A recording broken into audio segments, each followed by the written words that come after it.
Hi all, நம்ம இன்றைக்கி பார்க்க போகிறது யாஷ்ரா மைக்ரோ கிரீனோட கொள்ளு டிஷ்ஷு தாங்க.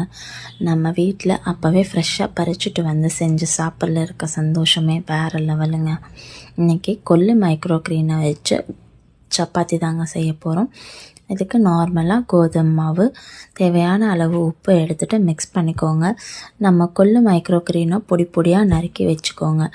அதையும் இது கூட ஆட் பண்ணிவிட்டு கொஞ்சமாக தண்ணி ஊற்றி நம்ம சப்பாத்திக்கு நார்மலாக மாவு பிசைஞ்சு வைக்கிற மாதிரி பிசைஞ்சு ஒரு 20 மினிட்ஸ் விட்டுருங்க.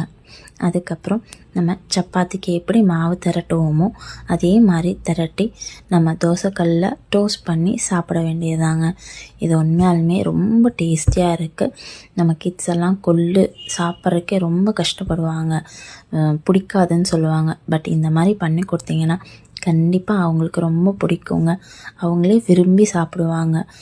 உங்களுக்கும் இந்த மாதிரி ஃப்ரெஷ்ஷான மைக்ரோ கிரீன் வேணும்னா எங்கள் யாஷ்ரா மைக்ரோ கிரீனை காண்டாக்ட் பண்ணுங்கள். தேங்க்யூ.